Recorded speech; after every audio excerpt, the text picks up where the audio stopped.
आज हम लोग फिर से शुरू कर रहे हैं सी लैंग्वेज। थोड़ा सा गैप हो गया है तो वो अब जो है हम लोग कंटिन्यूस जो है वो हम लोग शुरू करेंगे।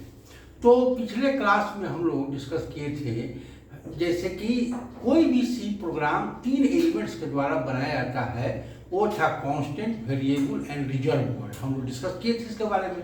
तो कांस्टेंट के बारे में तो हम लोग डिस्कस कर लिए, वेरिएबल के बारे में भी डिस्कस कर लिए, डिटेल में हुआ। अब जो तीसरा एलिमेंट है वो है रिजर्व वर्ड, जिसको कीवर्ड है। ये आज हम लोग डिस्कस करेंगे और उसके बाद जो है सी का प्रोग्राम हम लोग शुरू करेंगे कि कैसे लिखा जाता है, उसके अंदर स्टेटमेंट कौन होते हैं, ये सारी चीज हम लोग डिस्कस करेंगे। तो आज हम लोग शुरू करेंगे रिजर्व वर्ड, जो कि थर्ड एलिमेंट है रिजर्व वर्ड। रिजर्व वर्ड ये क्या है? रिजर्व वर्ड थोड़ा सा इसके बारे में जान लें।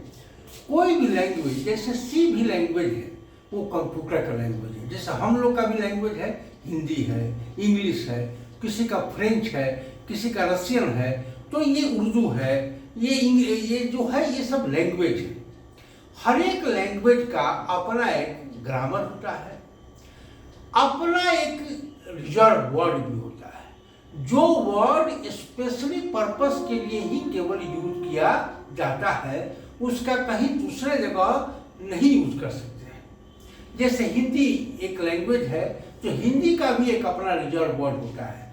जैसे मैं अपने को डिनोट करता है, तुम जो है वो सामने वाले को डिनोट करता है, वह एक तीसरे आदमी को डिनोट करता है।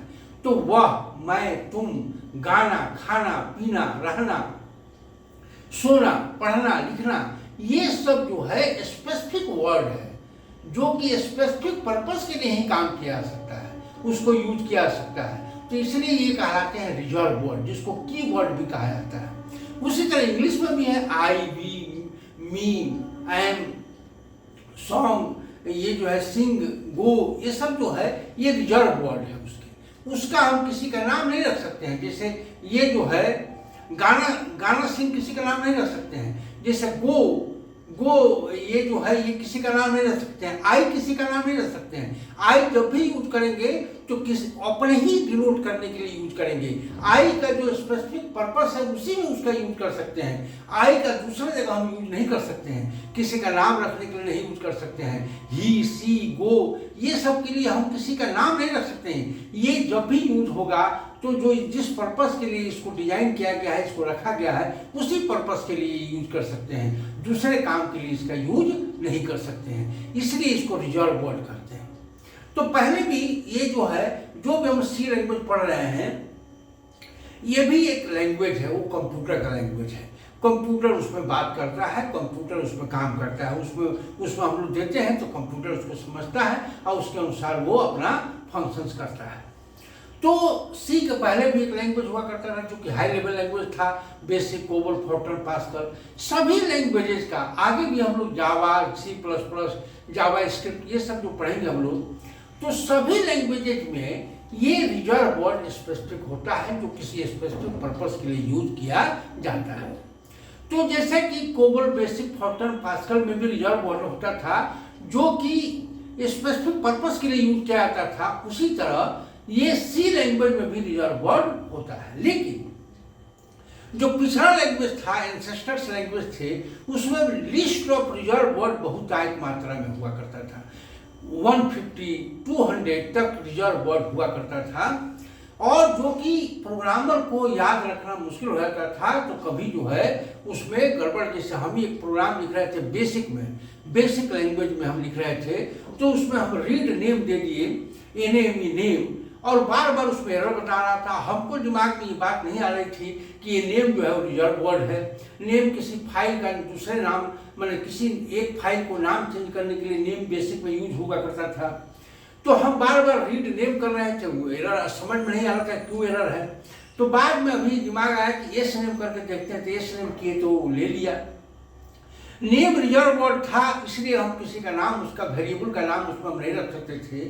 तो ये जो है इसलिए लिस्ट ऑफ रिजर्व वर्ड पहले बहुत हुआ करता था, जो कि प्रोग्रामर को याद रखना मुश्किल हुआ करता था। सी लैंग्वेज में उसको मिनिमाइज किया गया, ओनली 32 कीवर्ड जो है सी लैंग्वेज में यूज होता है, और वो भी जो है स्मॉल में केस में अगर लिखते हैं तो रिजर्व वर्ड कहलाता है। अगर उसी को हम कैपिटल केस में लिख दिए तो ये जो है रिजर्व वर्ड नहीं रहता है। तो ये तो हम लोग बाद में डिस्कस करेंगे, लेकिन रिजर्व वर्ड के बारे में यही जान लें कि वो वर्ड जो किसी स्पेसिफिक पर्पस के लिए इंट्रोड्यूस किया गया है सी लैंग्वेज में, वो कहलाता है कीवर्ड्स, या उसको रिजर्व वर्ड कहते हैं। तो ये जो है the word which is especially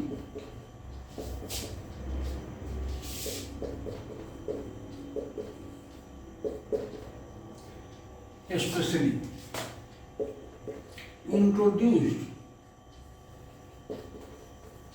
in C language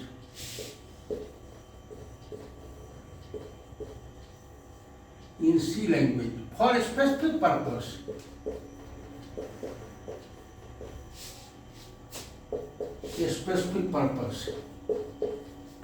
is known as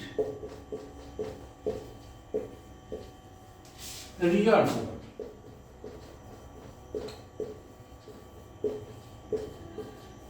It is also known as keyword.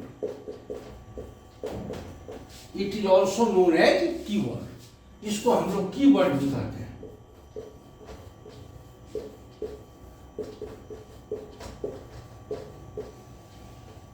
इसको हम लोग कीवर्ड्स भी कहते हैं। और ये रिजर्व वर्ड को प्रोग्रामर किसी अपने पर्पस के लिए उसका यूज नहीं कर सकता है। These words cannot be used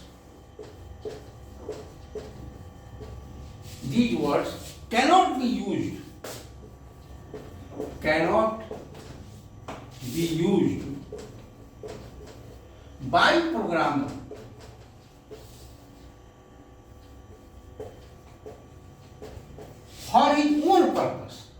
for his own purpose.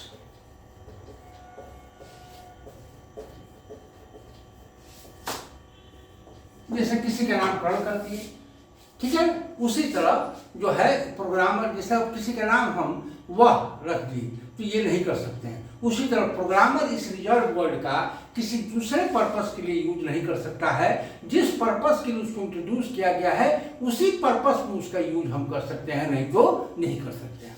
Reserve words are written in there are 32 keywords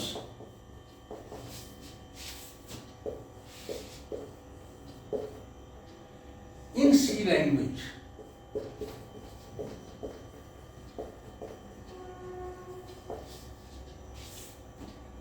ये जो है एज फॉर एग्जाम्पल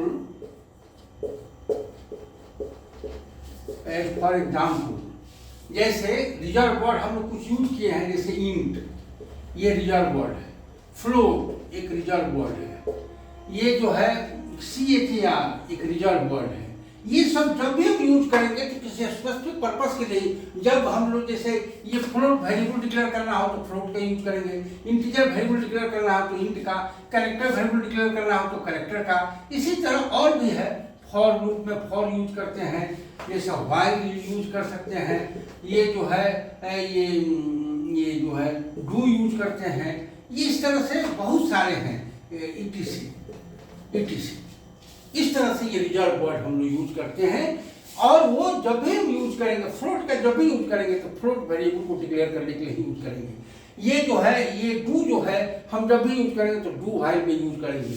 etc हम लिख दिए हैं, मतलब इसके अलावा जो है तो ये स्क्रीन पर 32 कीवर्ड जो है वो डिस्प्ले हो रहा है। इसको जो है देखना है कि ये कौन कौन से रिजर्व वर्ड है। टोटली 32 कीवर्ड जो है यूज किया जाता है सी लैंग्वेज में, जो कि और सब लैंग्वेज से बहुत मिनिमाइज कर दिया गया है। तो ये reserve word, variable and constant मिल करके कोई प्रोग्राम जो है वो सी लैंग्वेज क्रिएट करता है।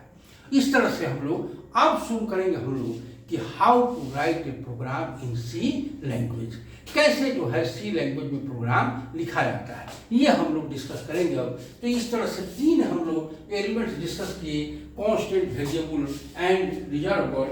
अब हम लोग शुरू करेंगे कि how to write a program in C language, कैसे सी लैंग्वेज में प्रोग्राम लिखा जाता है। पहले ये जान लेंगे, एग्जाम्पल तभी बताएंगे कि ये जो है कंप्यूटर पर कैसे इसको लिखते हैं और उसके लिए कंपाइलर को यूज करते हैं, ये सब हम लोग डिस्कस करेंगे। तो आज हम लोग शुरू करेंगे ब्लॉक ऑफ सी प्रोग्राम, मतलब सी प्रोग्राम किस ब्लॉक में लिखा जाता है। वो एक सर्टेन ब्लॉक है जिसमें सी प्रोग्राम लिखते हैं और उस ब्लॉक में कौन कौन से पार्ट्स होते हैं एक एक करके हम लोग डिस्कस करेंगे। तो हम लोग आज से शुरू करेंगे block of C programme.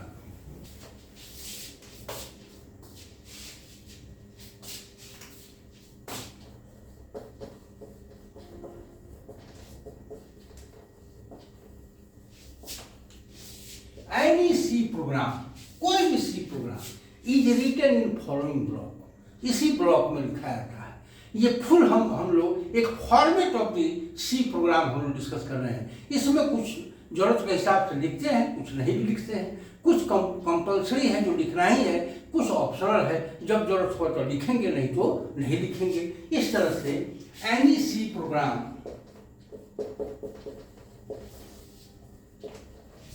is written in following block, following block में लिखने का काम करते हैं। और ये कौन कौन अच्छा है, तो ये जो है हम लोग शुरू करेंगे। पहला जो है इसमें हम लिखते हैं कमेंट लाइन। कमेंट लाइन कैसे लिखा जाता है ये भी हम लोग डिस्कस करेंगे, सारे को डिस्कस हम करेंगे। Header file declaration,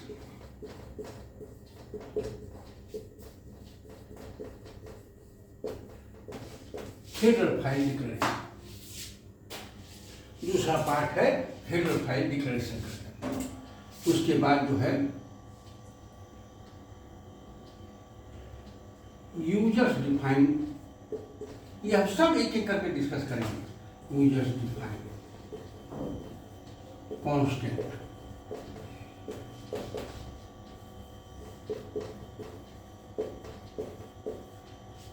user define constant declaration अगर करना है तो।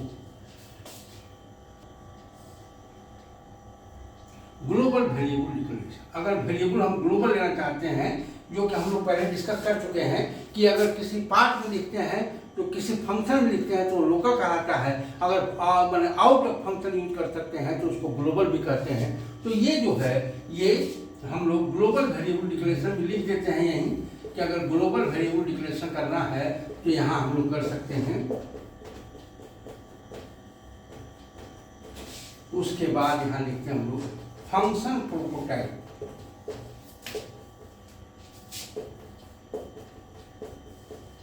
Declaration.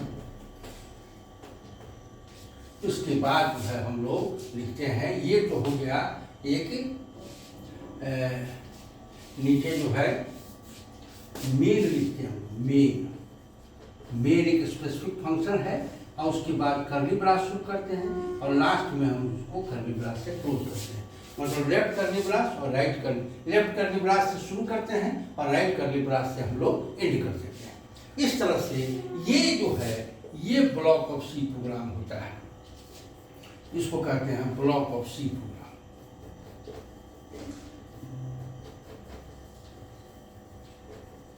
Block of C program, ठीक है। अब इसमें हम लोग एक एक करके डिस्कस करेंगे, लेकिन जान लें कि कोई भी सी प्रोग्राम के लिए इसमें कौन सा है जो कंपल्सरी है, मस्ट है देना, और कौन सा पार्ट है जो ऑप्शनल है, जरूरत के हिसाब से हम लोग देते हैं, नहीं जरूरत है तो नहीं देते हैं। इसमें ये कमेंट लाइन, ये user defined constant, global variable declaration और फंक्शन प्रोटोटाइप डिक्लेरेशन ये ऑप्शनल है, मतलब अगर जरूरत है तो देंगे, नहीं जरूरत है तो नहीं देंगे।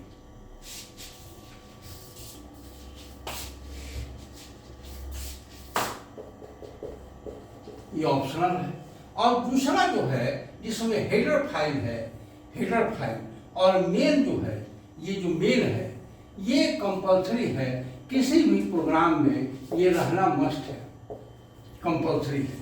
तो इसमें हम ये जाने कि हेडर फाइल डिक्लेरेशन और मेन फंक्शन किसी भी प्रोग्राम में रहना मस्ट है, लेकिन ये कमेंट लाइन हो, यूजर डिफाइंड कांस्टेंट डिक्लेरेशन हो, ग्लोबल वेरिएबल डिक्लेरेशन हो या फंक्शन डिक्लेरेशन हो, फंक्शन प्रोटेक्ट, ये हमको नीड के अनुसार हम लोग देते हैं, और किसी प्रोग्राम में अगर नीड नहीं है तो हम नहीं भी दे सकते हैं। इस तरह से हम लोग अब शुरू करेंगे, हम लोग एक एक करके इसमें हम लोग तो शुरू करें हम लोग पहले कमेंट लाइन से। Comment line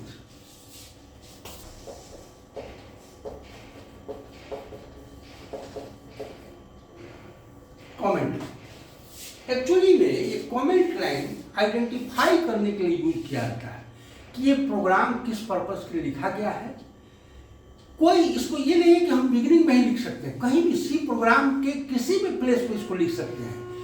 only for giving the identification to the program और ए पार्ट ऑफ प्रोग्राम और ए ब्लॉक ऑफ स्टेटमेंट या और ये पर्टिकुलर स्टेटमेंट, किसी पर्टिकुलर स्टेटमेंट के बारे में कुछ बताना हो या प्रोग्राम के बारे में कुछ बताना हो, तो ये हम लोग कमेंट लाइन लिख सकते हैं। It can be written in anywhere in the program, कहीं भी लिख सकते हैं इसको।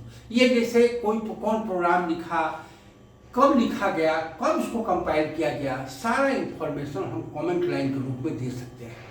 ये देना अच्छी बात है, हालांकि कंपल्सरी नहीं है, ये कुछ इंस्ट्रक्शन कंप्यूटर को नहीं देता है, लेकिन हमारे लिए जरूरी होता है कि कभी कोई दूसरा अगर ये प्रोग्राम देख रहा है तो कमेंट लाइन से वो समझ सकता है कि ये प्रोग्राम किस पर्पस के लिए लिखा गया है, और उसके अनुसार जो है वो काम कर सकता है, उसके अनुसार वो समझ सकता है आसानी से। कोई स्टेटमेंट के बारे में हम बता दिए कि भाई ये स्टेटमेंट इस पर्पस के लिखे, कोई दूसरा अगर चाहे उसको पढ़ना, उसको कुछ मॉडिफाई करना, तो कमेंट लाइन जो है can give too much help to that programmer. कभी कभी जो अपना प्रोग्राम लिखे हुए हैं वो भी भूल जाते हैं कि किस पर्पस के लिए लिखे हैं, तो उसके लिए भी कमेंट लाइन बहुत जरूरी होता है। इसलिए ये कंपल्सरी तो नहीं है, लेकिन it is good habit to write the comment line for in a program. ठीक है, तो ये जो है हमको लिखना जरूरी मैंने नहीं है, लेकिन तभी भी एक अच्छी आदत होनी चाहिए कि कमेंट लाइन लिखना, जिससे ये प्रोग्राम को आइडेंटिफाई करने में मदद करता है, जो दूसरे के लिए भी जरूरत होती है और अपने लिए भी जरूरत पड़ती है। तो कमेंट लाइन क्या है? It is the line, it is the line which identifies, which is used for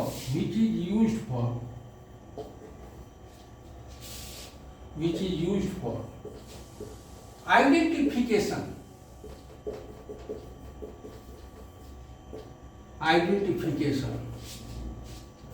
about the program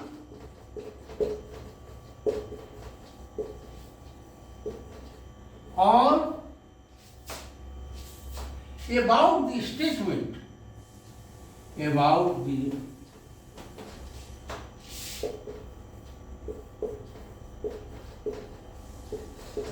statement or block of statement.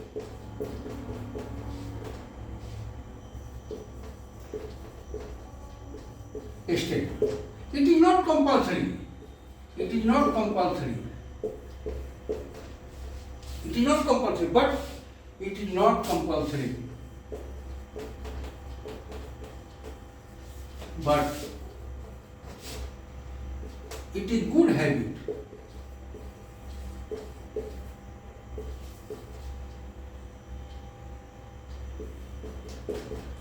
to write the comment line.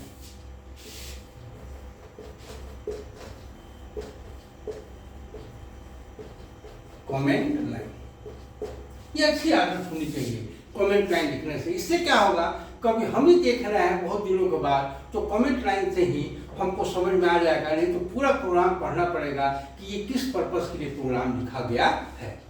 इस तरह से कमेंट लाइन होता है। Comment line लिखने का भी एक अपना फॉर्मेट होता है, जो कि दो तरह के फॉर्मेट यूज किए जाते हैं सी लैंग्वेज में कमेंट लाइन लिखने के लिए। तो कैसे लिखा जाता है, formats of this writing the C, मतलब सिंटेक्स इसको कर सकते हैं या फॉर्मेट कर सकते हैं। तो ये जो है कैसे लिखा जाता है कमेंट लाइन।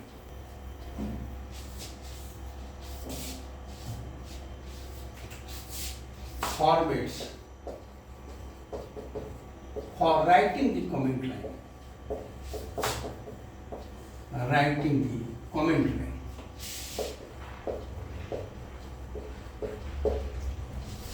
ऐसा है सी लैंग्वेज दो फॉर्मेट यूज करता है कमेंट लाइन लिखने के लिए। C language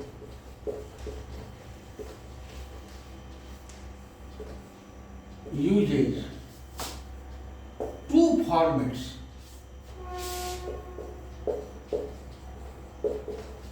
for writing the comment.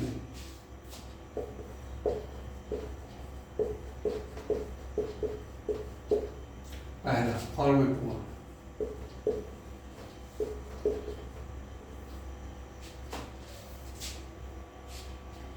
ये है सिंगल लाइन अगर लिखना हो तो स्लैश स्लैश डबल देते हैं और इसमें सिंगल लाइन में कमेंट लिखने का काम करते हैं। Single line comment, single line comment. Slash slash जहां देखता है कंपाइलर, इसको जो है वो कंपाइल करने की जरूरत नहीं समझता है, केवल ये प्रोग्राम में लिखा जाता है for programmer to understand about the program or about the particular statement or about the particular block of statement। ये सिंगल लाइन कमेंट होता है। जैसे एग्जाम्पल के तौर पर एक है जो है प्रोग्राम फॉर एडिशन, मतलब ये प्रोग्राम जो है किस काम के लिए है, एडिशन के लिए है। तो यही से समझ में आया कि ये प्रोग्राम जो अगला लिखा गया है एडिशन, तो सिंगल लाइन में, इसमें हम केवल सिंगल लाइन में लिख सकते हैं, मल्टीपल डबल लाइन में इसमें नहीं लिख सकते। इस तरह से ये जो है ये सिंगल लाइन फॉर्मेट हुआ होगा। दूसरा फॉर्मेट जो है इसमें यूज होता है फॉर्मेट 2 में।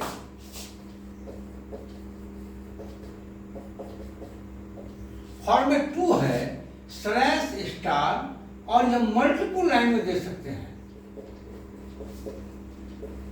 मल्टीपल लाइन को सिंगल लाइन में दे सकते हैं और एक से ज्यादा भी दे सकते हैं। मल्टीपल लाइन कमेंट और लास्ट में स्टार स्लैश से इसको क्लोज कर देते हैं। स्लैश स्टार से स्टार्ट करते हैं और स्टार स्लैश से इसको एंड कर देते हैं। इस तरह से हम लोग इसमें लिख सकते हैं। ये जो है इसका एग्जाम्पल हम लोग क्लियर कर देते हैं।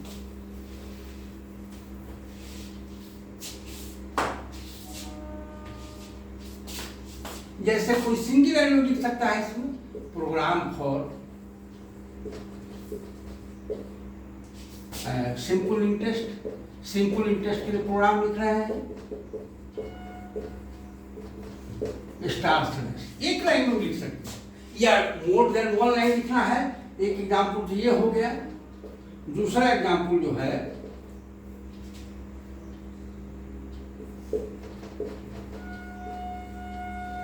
प्रोग्राम फॉर मार्कशीट, मार्कशीट के लिए प्रोग्राम लिखा गया है।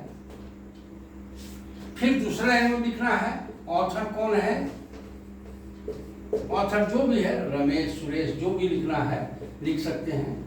डेट कब लिखा गया है, डेट रिटेन कब लिखा गया है, तो ये 20/07/23। Date compiled,